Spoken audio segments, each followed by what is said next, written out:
week on the Thanksgiving edition of Inside the NFL. We're on the road in San Francisco to visit the 11-1 49ers. Among those joining us are quarterback Steve Young, sack specialist Dana Stubblefield, and cornerback Rod Woodson.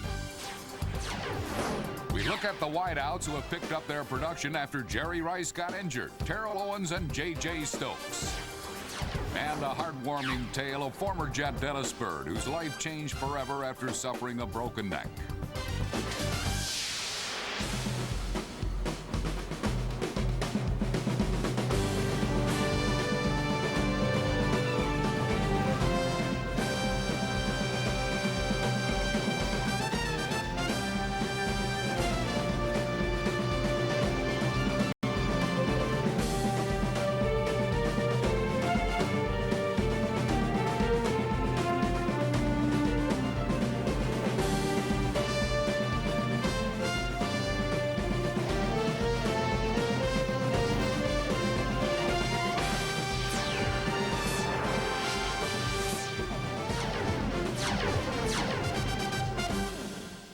And now from San Francisco, California, home of the NFC West champion 49ers, it's the show the pros watch, Inside the NFL, with your hosts Len Dawson, Nick Bonicatti, Chris Collinsworth, and Jerry Glanville.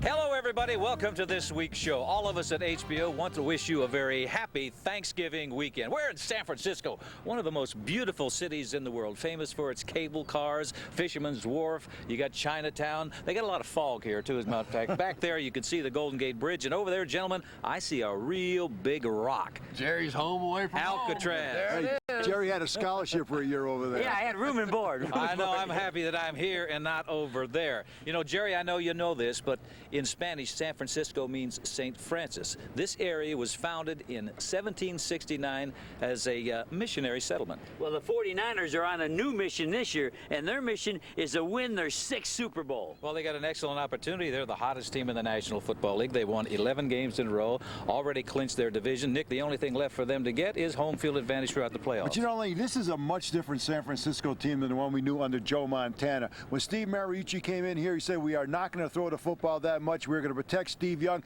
So they run the football 100 more times than they passed this year, and then they go out and they play that rough, tough defense. Well, Nick, you talking about the defense. 8 out of the starting 11 on defense have gone to the Pro Bowl. This is the Pro Bowl defense. Enough already. This defense, clearly, statistically, is the best in football. I will not argue. They may be the best defense since the '85 Bears, but how do you know? They haven't played a decent offense yet. All those teams in the NFC West, an offense in there? No. Absolutely not. San Diego, Philadelphia, the Dallas Cowboys, we know about their problems. I want to see this bunch against a playoff caliber, star-studded. Did they not beat everybody that showed up on the schedule? Except Tampa Bay. Well, that's all they can do. Hey, Chris, what's their record? 11-1. Uh-huh. Did they make up the schedule themselves? No. I didn't think so. They're going to get their real test. They're going to get their real. This week they play Kansas City, then Minnesota, Denver, and Seattle. So we're going to find out about this football team. There's a juggernaut offense, that Kansas City Chiefs offense. Well, a little later we'll have a chance to talk with Coach Mariucci and Steve Young, among others. But our first course on our Thanksgiving menu, highlights of the Pittsburgh-Philadelphia game. The Steelers haven't won a game in Philadelphia since 1965, so you would think that those warm-hearted Eagles fans would have had a more welcome reception for Levon Kirkland and his Steelers teammates. The team you love to hate. It was Pittsburgh that hated the way this game began. To Jerome Bettis, and Bettis is hit. The football goes down. It's fumbled. The Eagles recover. A turnover on Pittsburgh's second play put number 99 All-Pro linebacker Levon Kirkland and the Steelers' defense on the run. Boyd slips it to Waters. Off the right side. He's got running room across the 45. Cuts back at the 40. Ricky Waters with a big run. The Eagles exploded early and rallied around quarterback Bobby Hoying in his second NFL start. Boyd back under a rush. He does it. Completes it. He has Jason Dunn across the 20, across the 15, 10, breaks a tackle, he's at the 5. Jason Dunn's in for a touchdown.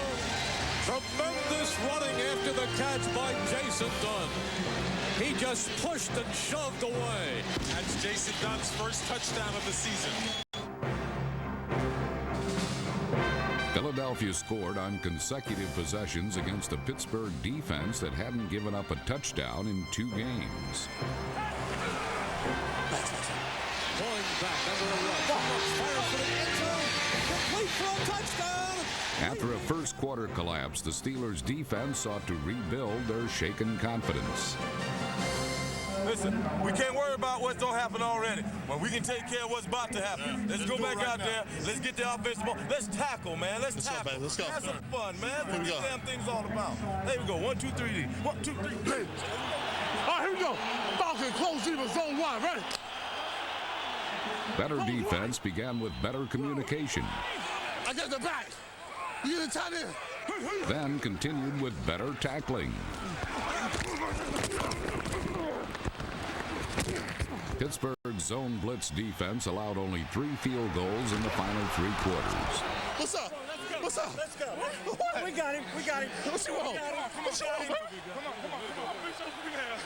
Come on, Tiger. Come on, Tiger.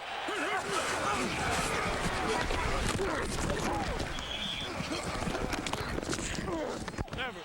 Cut your hair, man. Cut your hair. Come on, baby. Keep on. We just need to score right here. I guarantee you we get a score right here, we win this game. We're going to come back. Play action, fake rolling right. We gotta play. We gotta play.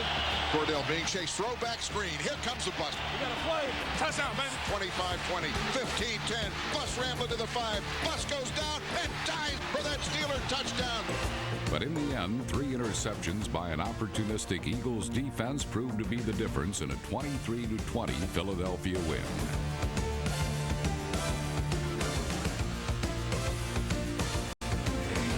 We're making enough plays. That's what happened. You know what I'm saying? We got 4 more games, y'all.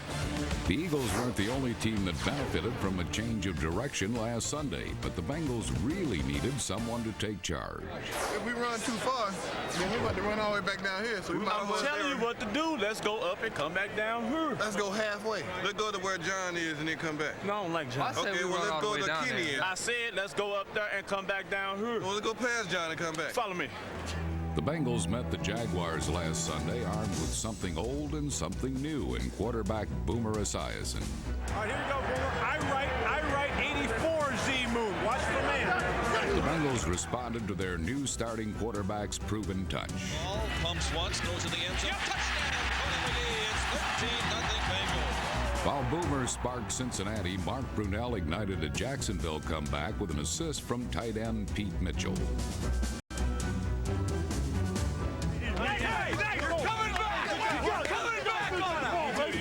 But 28 first-half points by the Bengals proved to be too much for the Jaguars to overcome.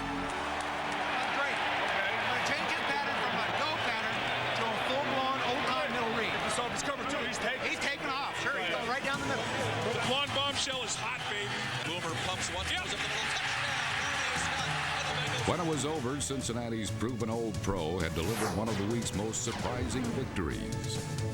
You know, starting for 13 years in this league and having to sit for 11 weeks, you know, you just get the itch to play. And I think I told a couple of the young guys on the team, you know, when you get older in your career, you're going to realize just how special this actually is. And don't ever lose, try not to lose that special feeling about football. San Francisco's Steve Young is still savoring every start, and last Sunday he proved it by throwing 2 touchdown passes against San Diego.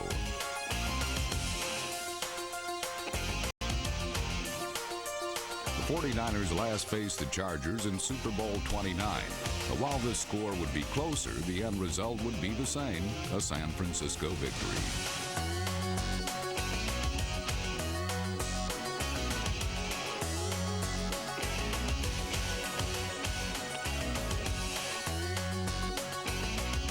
Leading 17-3 late in the third quarter, a San Francisco mistake let San Diego get back in the game. The San Diego 27-yard line for Steve Young. Run the second man through Garrison. Hurst gets popped, fumbles the ball. It's picked up by San Diego's Bradford at the 30, to the 40. Bradford going down the sidelines. Young is chasing him. Paul Bradford goes 78 yards with a fumble recovery. But in the end, San Francisco's top-rated defense validated its ranking by keeping the Chargers out of the end zone in the fourth quarter.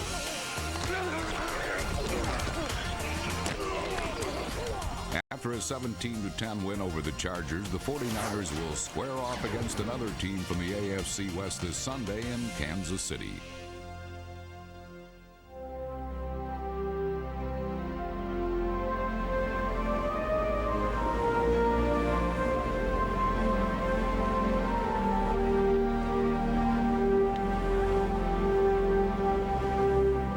With $1 million view from Alcatraz, a view being of San Francisco, I can't imagine why Al Capone complained that he was doing hard time.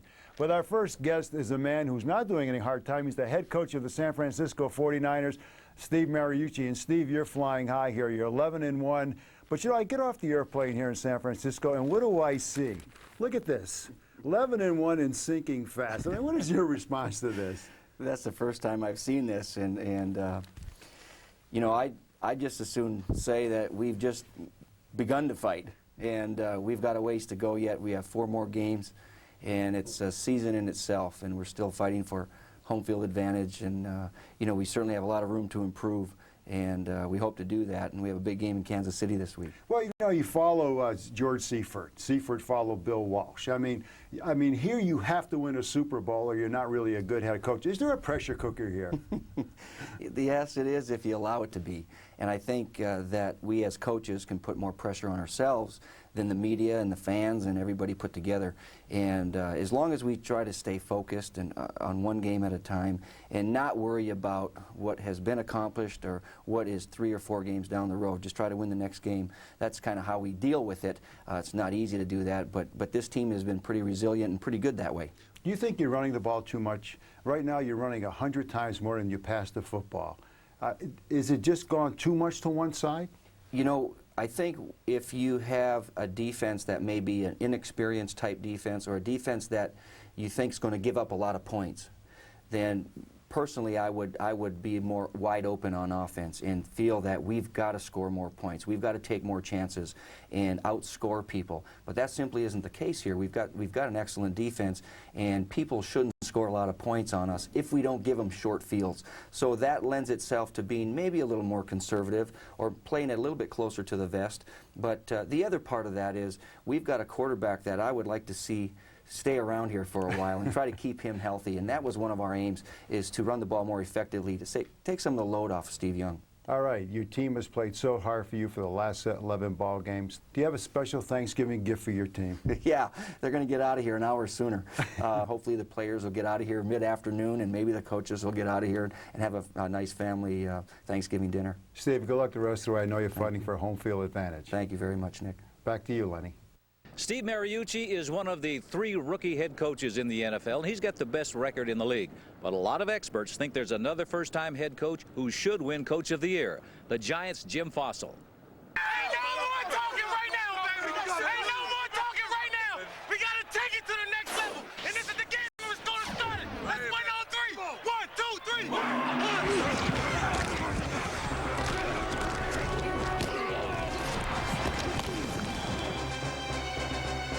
On Sunday night, the Giants hit the Redskins with everything they had in a fierce battle for division supremacy. Come on, Giants! Eat 'em up, baby! Hang in there on the run till we get it ironed out a little bit. They got a lot of 8-man fronts coming down in there. That's why we're throwing the ball. Using play-action passes to combat the aggressive Giant defense, the Skins mounted a second-quarter scoring drive.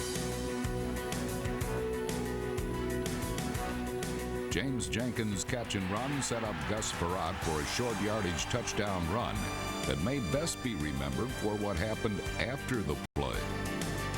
Play action fake. Frerotte rolling to his right. Chased. Goes for the end zone. Touchdown.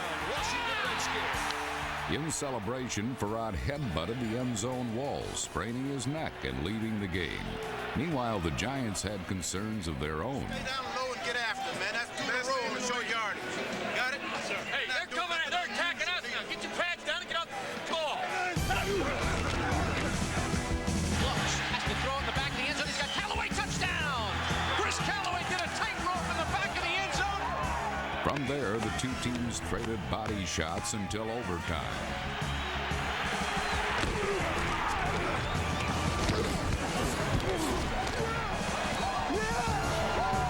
The extra period was fraught with controversy. Right pass is caught.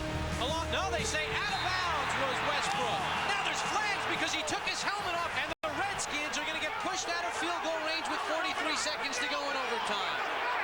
The Skins would work their way back for one last 54-yard desperation try. Hold is good. Kick is up. Looks like it's long enough. No, it's just short. It's all over. Yeah, it's a tie. Like a loss. That all depends on which team you play for. Sometimes you take what you can get. Entering Sunday's game in Chicago, the Buccaneers had never won a game in sub-42-degree weather. But early on, their problem wasn't the cold, but the hot feet of quarterback Eric Kramer. Kramer's 31-yard scamper set up a touchdown on the way to a 13-0 lead. But true to form this season, penalties by the bickering Bears gave the Bucs a chance to get back in it. Here's the snap. Pressure coming. Throws the fade to the far sideline. Caught! Touchdown, Tampa Bay! Oh, Riddell, do your dance, buddy. But when the dance was over, it was the Bears who were left arm in arm with a W. Unlike the Colts, who went cheek to cheek with Barry Sanders and watched him waltz through their flat-footed defense in a stellar 216-yard, two-touchdown performance. 25-30, off to the races. See you later. Down the right sideline, high step it a bit to the 20, to the 15, to the 10, to the 5. Holy mackerel. Sanders also set a single-season record by going over 100 yards for the 10th consecutive time. Tell your grandkids, I saw the best running back in football ever.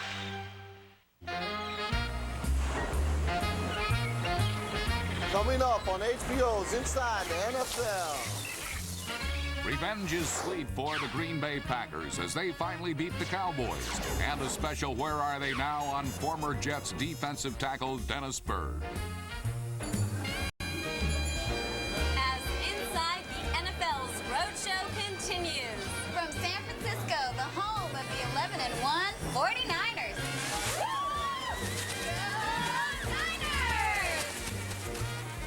The 49ers cheerleaders enjoying a day off at the Fisherman's Wharf, one of the most popular tourist attractions here in San Francisco, and now I know why it's so popular there. And joining us on the program now, one of the most popular guys anywhere, Steve Young. And Steve, thanks for being with us here. My pleasure, Chris. Good to see you. I have to ask you, though.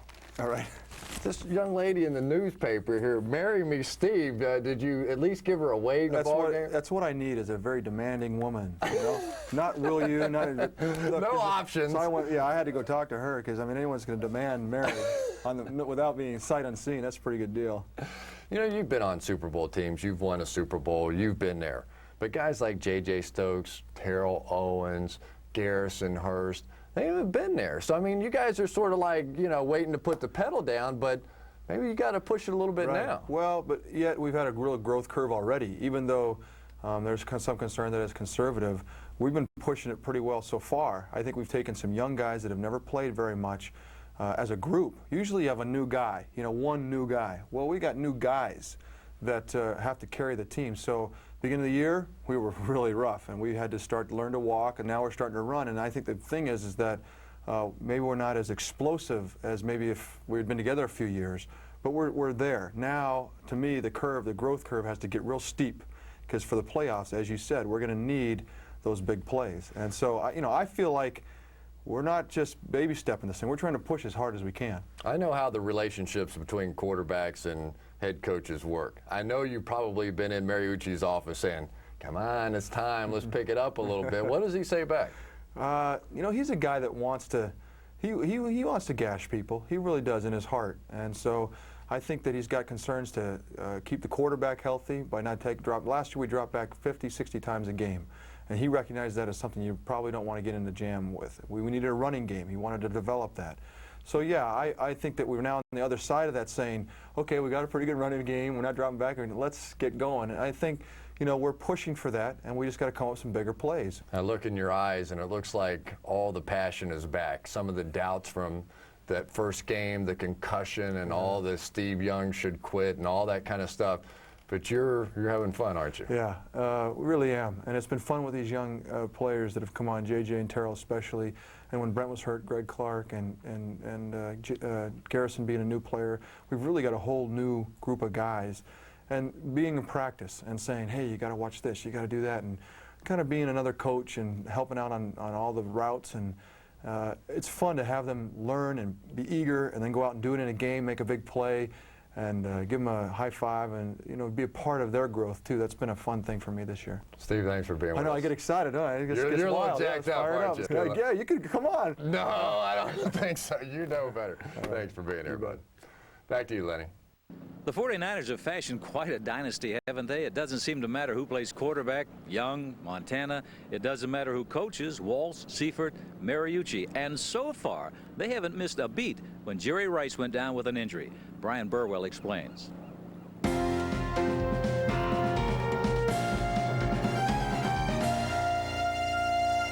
What does a nightmare look like? The San Francisco 49ers thought that this was it in Week 1 when Jerry Rice went down with a devastating knee injury, leaving behind two very surprise replacements for the greatest pass catcher in the history of the National Football League.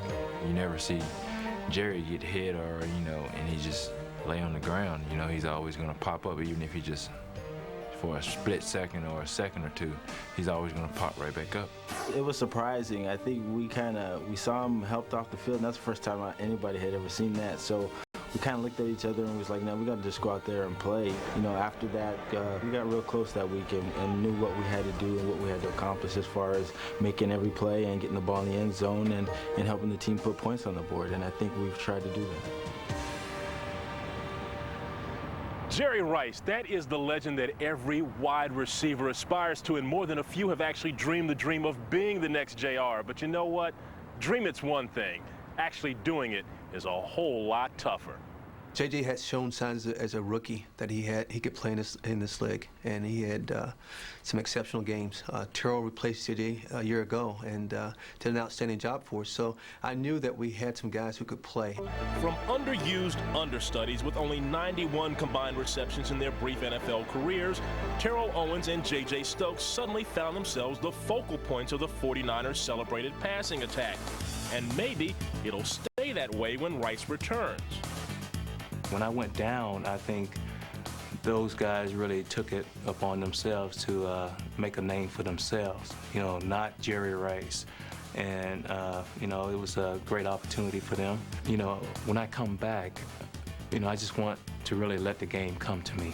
And why not? Simply because of all the spectacular head-turning plays Stokes and Owens have been making in Rice's absence. I can use my body more as far as shooting, DBs off and making plays, and as far as if the ball's high, I can still go up and get it. And this year, I've always had in my mind and in my heart that I knew I could do it, so that wasn't a question for me. It's just a matter of getting it done. I feel like I have a little quick feet every now and then, you know, try to juke a DB, or if it has to come to the more physical thing, you know, I feel like I can run over someone, and I try to just use all my physical attributes, you know, and take them to the game. Throughout the Niners' 11-game winning streak heading into this week's game in Kansas City, Rice has kept close to the action, taking on the role of game day mentor for Stokes and Owens. The thing about me is that I don't like to just try to just throw myself on those guys. If they want to know something about a situation, then they can come to me and they can talk to me about it. You know, I'm always leaving that door open. He just tells us to go out there and play your game and to be patient, and that's one thing they're really working on with me, because I'm a very impatient person. And speaking of impatience, Rice promises to play again this season. A nice problem for San Francisco to have. We have 3 talented receivers. We all put the ball in the end zone, and we'll have fun with it. Then who's open? Everybody will be open, I'm sure of it, because I know every time they ask me, I'm always open. You know, I'm curious about how teams going to respond to me, if they're going to double me or if they're going to play me one-on-one. They might decide to play me one-on-one because of the injury that I sustained, which I'm hoping. Stokes over here, Owens over there, some guy named Rice in the slot. NFL defensive coordinators, is that a headache you're all starting to get?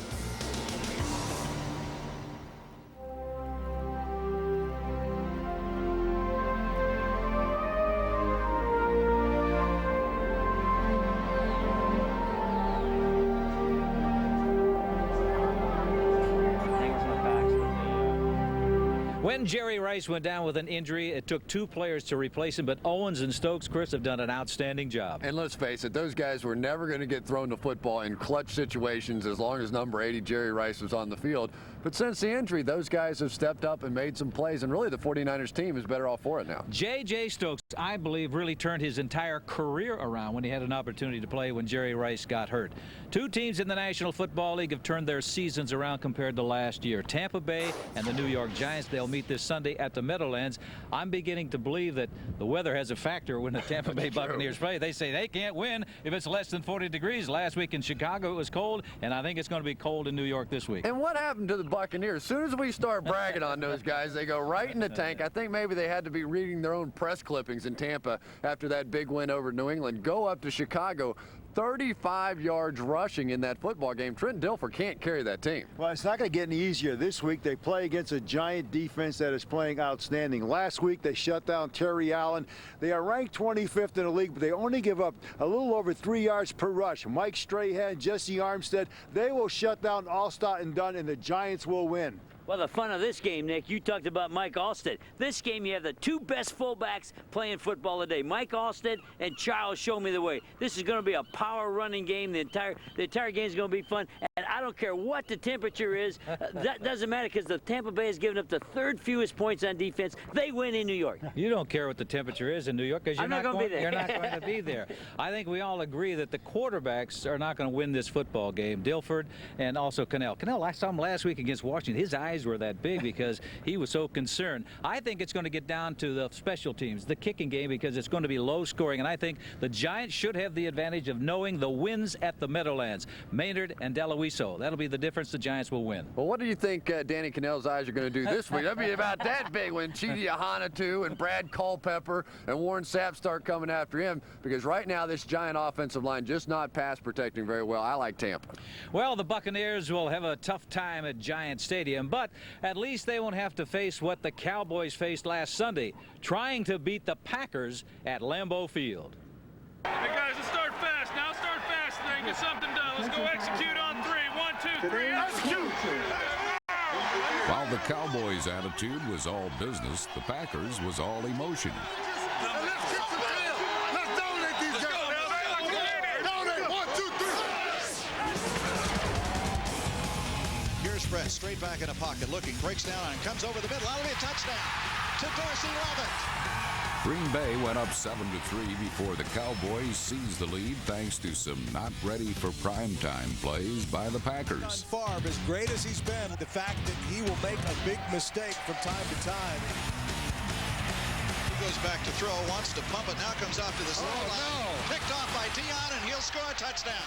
Dion running down the sidelines, outsteps Brett Favre to the end zone, and picks one off, and the Dallas Cowboys take the lead. Favre atoned with 2 third-quarter touchdown passes to Mark Chmura. Pumps once, pumps, looks, got him in the end zone. Chmura for the touchdown.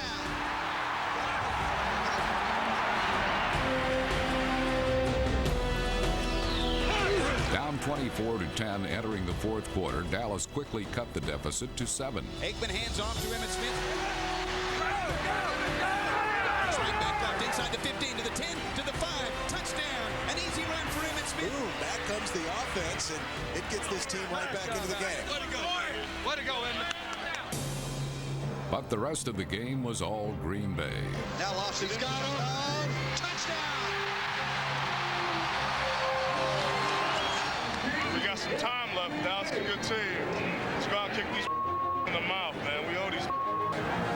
The Packers hadn't beaten the Cowboys since 1989, and they released 8 years of frustration in one furious quarter of football.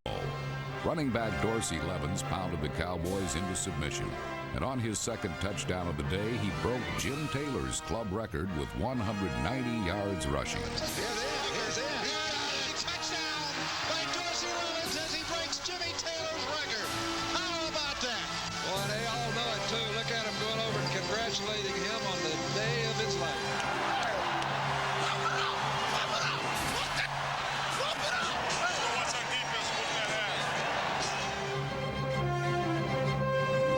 Here is the handoff, and this is a second back Williams, Sherman Williams on the carry. Big ball picked up by Sharper. Darren Sharper down the sideline. Oh my God. Darren Sharper, touchdown! Second touchdown by Darren Sharper this season, and they're just adding insult to injury. We've been waiting a long time for a game like this, a long time. Okay, and now I want you to feel good about it, man. Feel good, get the feeling of what it's like to play like that. Now tonight, okay, I really want you to enjoy this. Now, whoa, I'll tell you what that means. I'll tell you what that means. They're having a sale on vanilla ice cream at Storheim. There was a Stooge reunion at the Liberty Bowl last week, but Shemp was still parking the car when the Oilers grabbed the lead on the game's first play. Collins, handoff, run to the right, and Thurman is down right about at the line of scrimmage and lost the ball, and it is picked up by the Oilers, and it is run back into the end zone for a touchdown. What a way to start. Tennessee jumped to a 21-0 lead and never looked back on the way to notching their 5th win in their last 7 games. The victory keeps the Oilers' playoff chances alive, while after 3 straight losses, if Marv Levy's Bills have any hopes of playing in January, they'll need to win Sunday over Bill Parcells' first-place New York Jets. New York faced a big test last week when they hosted Minnesota, and early on, the Jets took the Vikings to school. Johnson makes the catch right side, breaks the tackle, across the 45, into Minnesota territory. Across the 40, to the 30, to the 20. Leon Johnson is gone. Touchdown Jets. 66-yard return by Leon Johnson. The Jets carried a 16-point lead into the 4th quarter, but this one was far from over. Brad Johnson engineered 2 late touchdown drives as the men in purple used purpose and poise to make it a game.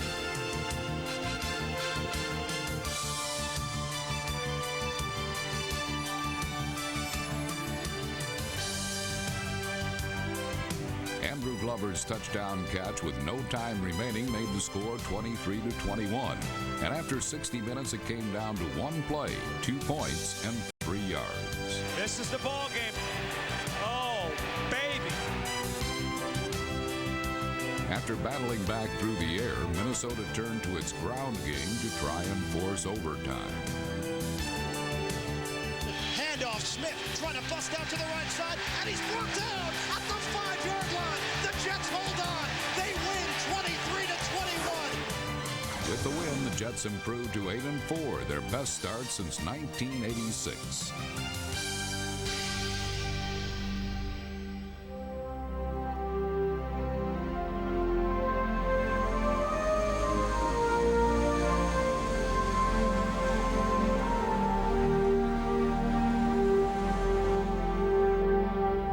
Lombard Street is the crookedest street in the world, but today we have 2 49ers, Rod Woodson and Dana Stubblefield, which will give us nothing but straight answers. Thanks for coming, guys. Thanks for having us. I'm going to go to you first, Rod. 2 years ago, you're playing against Detroit, and you blow the knee, the bad knee injury, in fact, the same one Rice has today. What did you think at that time was going to happen to your career?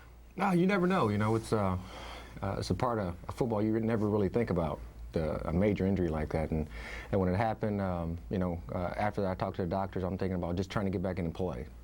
And I had an opportunity in '95 to get back to the Super Bowl and play about 15 snaps, which was very good for me because you never know when you're going to get back to the Super Bowl or not. Jerry Rice has the same injury that you had 2 years ago. Have you talked to him about that? Have you helped him in any of his rehabilitation? We talked early in his rehab. I think the difference between Jerry and I is that I was 9 weight bearing for 6 weeks, and Jerry was off his crutches in 2.5, so he's ahead of me already, and he looks great. I think when it comes down to it, he'll make a smart decision. I think the front office and the coaches will make a smart decision, and he'll come back when he's ready. Last week, big players have to make the big plays at crunch time. 4th quarter, that's when you got your sacks. Tell me what you were thinking in that 4th quarter. Getting off the field. Just getting off the field. Tired of playing? Well, we was thinking about getting off the field. We haven't got to the quarterback all day. We didn't get many hits on him, so our D-line coach, Dwayne Board, was saying we got to get to him, especially down in crunch time. This year, you probably have more holding penalties against you than at any other time. Tell me why have to bring that up. Yeah, tell me why we're getting these holding penalties. Well, I think 2 things. I think they call a little differently in the NFC. And out of all the holding penalties I've had this year, I think I maybe really held him probably 4 times out of all of them. But some have been close. But you know, my feeling is that if the receiver gets his hands on me, I'm gonna put my hands back on him, and that's not good for a DB because they're gonna call on a corner way before they'll call on the receiver. Okay, he's talking about putting your hands on him. Your buddy, your compadre at the tackle, Bryant Young, he had some hands put on him before the year. New salary, big money. What did you think when you're coming back? You got 1 more year, you're a free agent. What do you think about all that big money? I was glad he did, because now he's setting the standards for not only me, but other defensive tackles in the NFL. And I just had to live up to those standards of what he set, and that's what I'm doing so far. Okay, put us in the game plan room. We're going to go now play the Kansas City Chiefs. What's your big assignment? Stop Marcus Allen. Stop him from getting the momentum on their side and keeping their offense on the field and letting them run the clock. What about their quarterback? Their quarterback's a little more of a scrambler than what you've been facing. What do you have to do with the quarterback running around? Well, it starts up front. You know, our front 7 is so good, and when those guys get clicking, it's easy to play in our secondary. You know, we just keep our lanes up front, and when he does start to scramble as a secondary, we have to plaster, try to find the guy and keep with him. Don't peek in the backfield, because when you do that, big plays happen for them. Well, you said plaster. For our fans out there watching the show, you're in a zone, and when the quarterback scrambles and a man comes through your zone, does plaster mean you become man-to-man now and you get all over him? You take him. The closest guy to you, find that color, and he's yours for the rest of the down. We want to thank both of you guys for being here with us today, and have a real good Thanksgiving. Oh, you have a good Gobble Day, too. You too, Lenny. Lenny, back to you. The good blend of youth and experience, Stubblefield and Woodson, 2 reasons why the 49ers defense doing so well this year. Nick, up in Buffalo this week, it could be a defensive battle between the Jets and the Bills. Well, I think we all know that the Bills live and die by their defense, Lenny, but sooner or later it has to crack. If you look at the tight ends in this league, they're really burning that secondary. Schultz and Henry Jones having problems. The tight ends in the last 5 ball games catching 21 passes and 3 touchdowns. I look this week for Kyle Brady to get involved in the aerial show for the Jets and New York to beat the Bills. The Bills find other ways to give up touchdowns. In fact, 7 returns for touchdowns against them. On the other hand, the Jets take advantage. They have 5 returns for touchdowns. Let's talk about the quarterback position. The Jets quarterbacks have thrown just 4 interceptions so far this year, while the Bills quarterbacks have thrown 20. I like the New York Jets. Sounds like we're all on the bandwagon this week. I like the Jets as well because of their run defense. They held Robert Smith, a tremendous back, to under 50 yards a week ago. And this week they're going up against the Buffalo Bills, who in their game against Tennessee rushed it for 4 yards. 4 yards for a professional football team. I'll take the Jets. You know, Bill Parcells and the Jets are in sole possession of first place, thanks to a little help from his old team, the Patriots. The weathered, wind-burnt, and wise face of Dan Marino has seen it all over the years, but in the key showdown against the Patriots, he and his Dolphins were outfoxed up in Foxborough. 5-yard line in motion. To the left comes Keith Myers. Hand off to Meggett, trying to turn it wide right. It's a halfback pass. He shoots it long and deep. Troy Brown has got it. Marino was sacked 3 times and knocked to the cold ground often. Usually old Dan calms such storms, but on Sunday he made 2 critical mistakes. 3 and 45, Marino out of a shotgun. The pocket collapses. He fires over the middle. Intercepted. Picked off at the 50 and going all the way for a touchdown. It's Patriot Larry Wiggum. Touchdown, Larry Wiggum. Well. Marino had 2 passes returned for scores, the second by number 31, Jimmy Hitchcock, as New England sprinted to a 24-3 halftime lead. Throws left, could be picked. It is. Intercepted by Hitchcock at the 5, 10, 15, 20, right sideline, 25, 30, 35, 40. He is going to go all the way. A 99-yard interception return for a touchdown by Jimmy Hitchcock. They're going wild at Foxborough. The Dolphins rallied behind Kareem Abdul-Jabbar's 11th, 12th, and 13th rushing touchdowns of the season, a new club record. But the comeback fell short as Miami fell into a second-place tie with the Patriots, 1 game behind the Jets. In Baltimore, 2 teams that always seem to lose in the final seconds face one another, and Bam Morris was out to make sure it wouldn't be his Ravens yet again.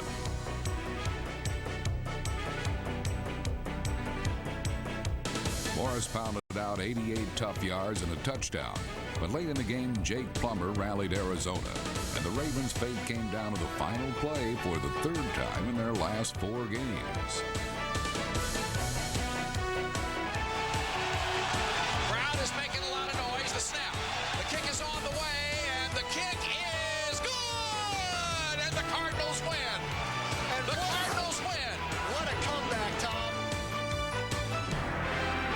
Cardinals finally won their first road game of the season. Marty Schottenheimer's Chiefs looked to win their 7th straight dome game. They pulled out all the stops as punter Louis Aguiar's surprise pass set an NFL record with 20 minutes of hang time. A fake punt by Kansas City, lofts it up on a jump ball situation, right side for Kevin Lockett, who makes his first NFL catch. The Rainbows set up a touchdown, but a Warren Moon to Joey Galloway laser helped put the Seahawks ahead until a little more trickery put the Chiefs back up for good. Richardson is the fullback. Tailback, Marcus Allen, bootleg play to the right. Rich Gannon in to keep it, and he can crawl into the end zone if he wants to. Touchdown, Kansas City! Kansas City beat Seattle for the 6th straight time and the 13th in their last 14 meetings.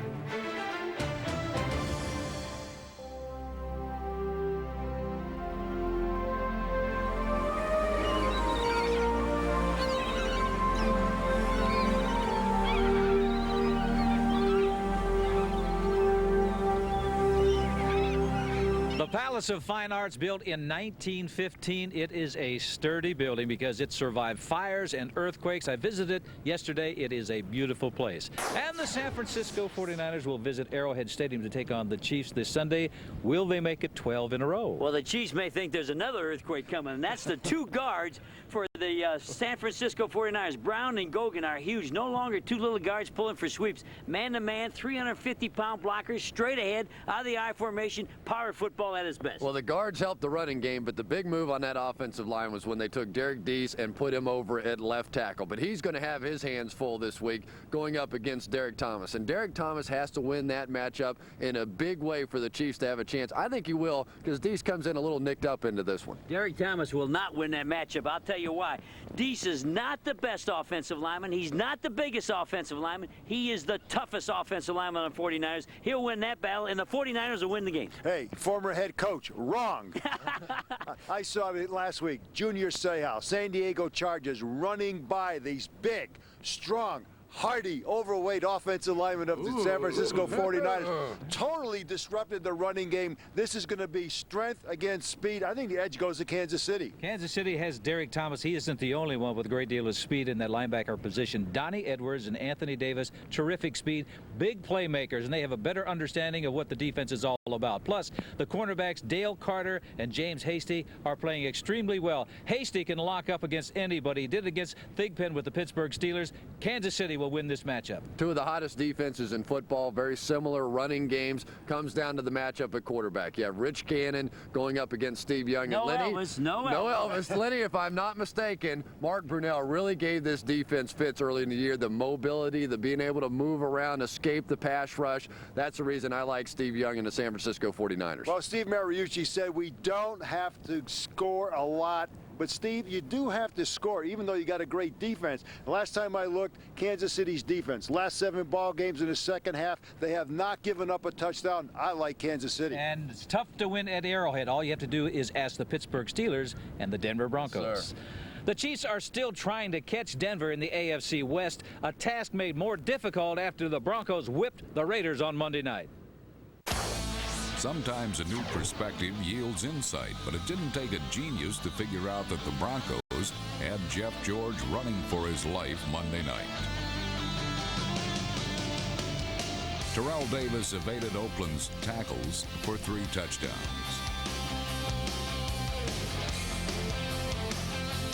John Elway found Ed McCaffrey for a diving catch, and Rod Smith for a leaping touchdown. Looks left. Fires left. Smith inside the 5. Stops. Into the end zone. Touchdown!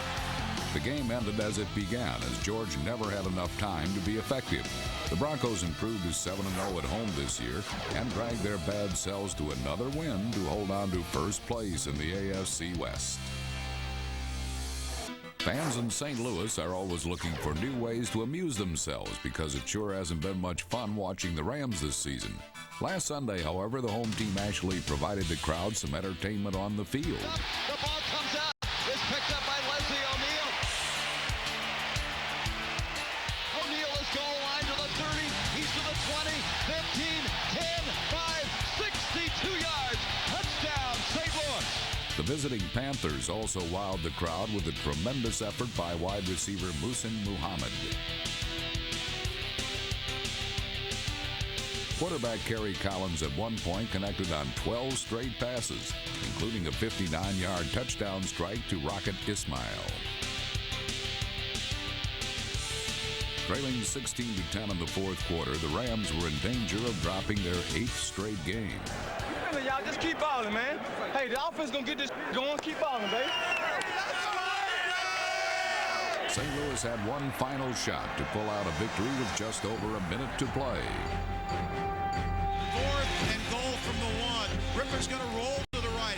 Looks in the end zone. They're after him. He throws. Knocked away! Knocked away! Israel Raymond saves the ball game. A win is a win, baby. A win is a win is a win. This week, Carolina faces a New Orleans team that too often has resembled a bunch of lifeless mannequins. The Saints soon may be ready to pack it in for the year. And last Sunday, another new starting quarterback, Doug Nussmeier, already seemed ready for cold storage. While Nussmeier was intercepted 3 times, Atlanta quarterback Chris Chandler's 2 scoring passes helped give the Falcons their first 2-game winning streak in more than 2 years. The Saints' loss took an especially big toll on beleaguered head coach Mike Ditka, and you have to wonder how much longer he'll be on the sidelines enduring these painful defeats.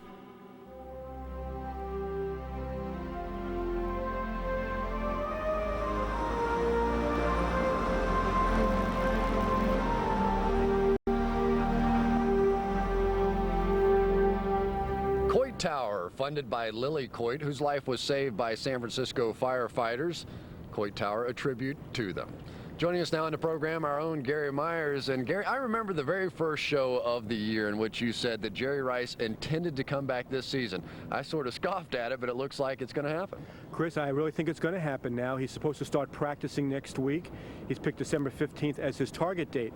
The smartest thing the 49ers did is they never put Jerry Rice on injured reserve, which would have put him out for the season. He admits they gave him added motivation to make it back for the year. Part of the reason he picked December 15th, that's the night the 49ers are retiring Joe Montana's jersey, and he wanted to be back in uniform and part of that celebration. Dana Stubblefield's having a tremendous year for the 49ers, but he is a free agent after the season. Will San Francisco be able to re-sign him? Well, I spoke with 49ers President Carmen Policy about that, and he's really not sure. He said in order to re-sign Stubblefield, he's going to have to take less money in the short term, which means a smaller signing bonus that he can get out in the market as a free agent. This is terrific timing by Stubblefield, leading the league in sacks. He's only 27 years old. The 49ers, as part of an agreement 2 years ago, cannot make him the franchise or transition player.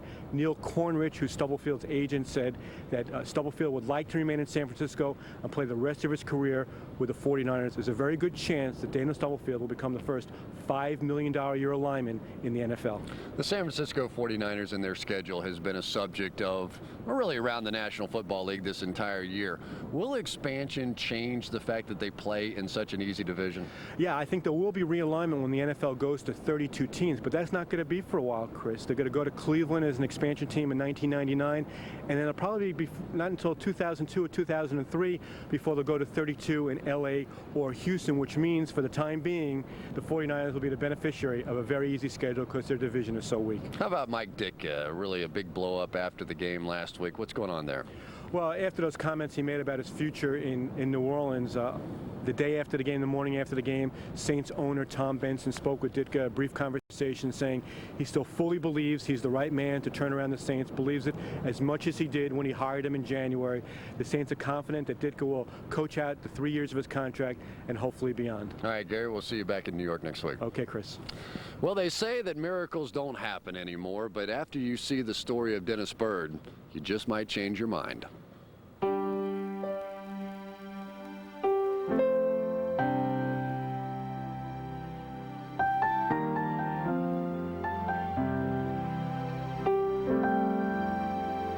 Thanksgiving is a time for sharing, a time for loving, and a time for reflection. But for Dennis Byrd, it means even more. For it was 5 years ago on Thanksgiving weekend that his life changed forever. At 26, this promising New York Jet defensive end was carried off the field paralyzed with a broken neck. You know, I remember everything very well. I could tell it was going to be a pass. but at the last moment, the quarterback stepped up, and I do believe it was that last instant where I blinked my eyes and tucked my neck into my chest and ran into my teammate. I lifted my head off the ground, I felt the bones crunch, and I knew I'd broke my neck. One question that continually went through my mind is, can you please tell me, will I be able to hold my children again? Today, Dennis holds his wife and 2 daughters, but at the time of his injury, even that was uncertain. Before he could even sit up, surgery was performed that stabilized his spine. The months that followed were the hardest of his life. Rehab is painful. That's how I learned to brush my hair, brush my teeth, to eat. You know, there was no dexterity to anything. The friend that I ran into that whenever I became paralyzed, his name is Scott Mercereau. And, you know, I love him a lot. And it was difficult for us. You know, it was hard because he asked himself a lot, what if? How come this happened to us? And he came into therapy to just cheer me on. And I got to put my arm around his shoulder and take really the first few steps unaided. It was a fitting moment because it was really healing for both of us. I'm very proud to say that I'm a New York Jet, and I will be forever. In just 2.5 months, Dennis walked out of the hospital with his wife Angela and moved back to his hometown of Owasso, Oklahoma. With the love from his family, his miraculous recovery continued. There's no doubt without my wife, I would have broken emotionally and spiritually long ago. These 2 children and my wife are so responsible for that happiness in my life that makes me who I am. I learned how to be a man from my children and my wife. For me, the things that I love to do most, without a doubt, are the outdoors. Fishing, hunting. These things are very difficult for me to do. I fall a lot, and it's hard, but they're things that I want to do. Everything works, it's just weak. As Dennis strives to be active, the most important project in his life is a camp in Oklahoma that his foundation is building. It is for children with disabilities. For me, it is the final spike to the injury. It can't break my spirit, it can't break my soul, it can't take away the most important things, and that's my love for nature, my love for children. Patience. There's no question that it's been miraculous. I know, because I'm the one that sat in that hospital bed. I asked the Lord to strengthen me and to help me, and He was there. Oh, let me tell you something. I would play football in a heartbeat if I could, but I don't think that I would change anything. I believe with all my heart that I'm the luckiest man that I've ever known. I have a great, solid belief in my wife and my children. They absolutely love me. What more could a man want out of life than these things? What a story that is, Dennis Byrd. I was at that ball game when he took that shot. It was frightening, but he's made tremendous progress. You've been involved with the Miami Project. Is this unusual? Well, Lenny, you see a lot of serious accidents or injuries like Dennis's, but you don't see the same type of recovery. I'll tell you, this is exciting, and we're thrilled for Dennis. Absolutely. Now, for those of you who are interested in more information about his foundation, here's the address. And those of you interested in last week's pick segment, I'm not one of them. I am not one. You're hot, aren't you? Man, am I hot. Oh, I like stopping you when you're down. When Jerry beats me, that's pitiful. For the season, it's respectable in some respects, but I'm not in last place. That's what's respectable about it. Now, earlier in the show, we picked several games. Now it's time to pick the rest. Atlanta has won 2 in a row. Seattle has lost 2 in a row. We all think the Seahawks will stop both streaks. Baltimore is going to lose for the 2nd time this year to Jacksonville.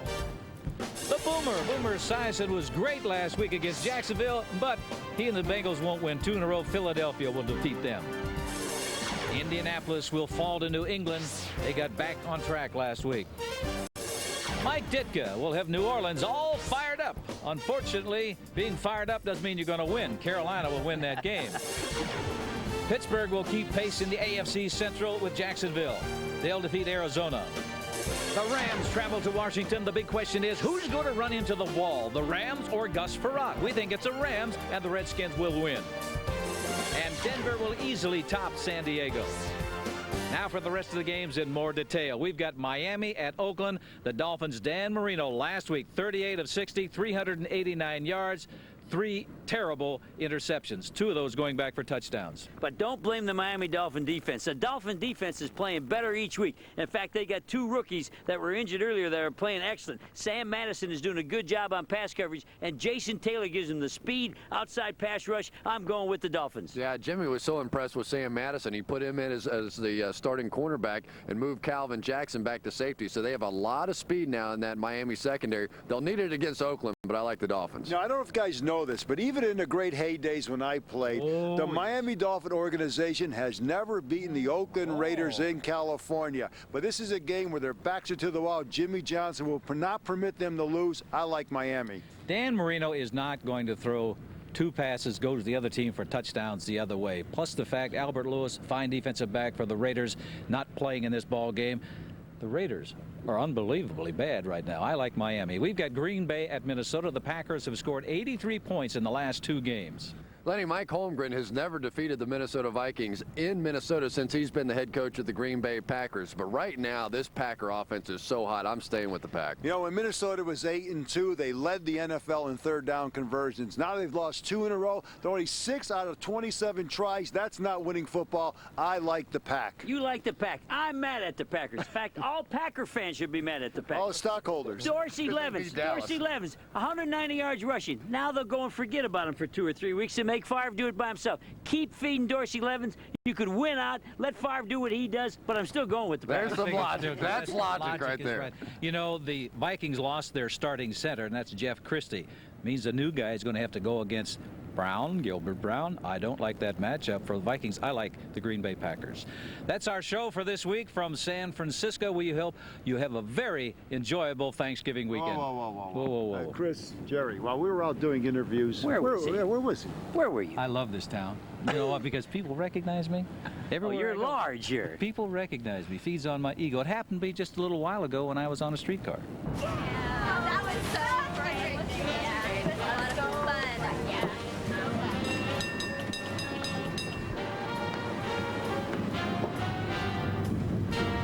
That guy's real famous. Yeah, he was good looking years ago. He's even more handsome today. He's got so many records.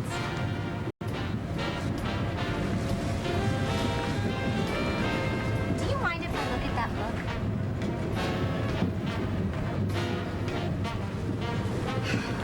Don't you just love Tony Bennett?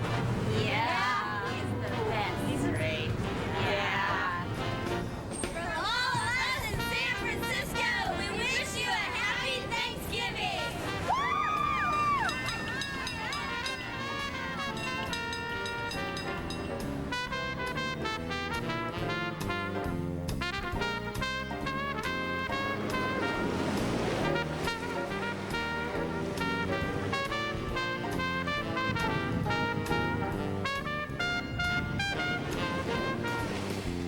Celebrating 25 years as the net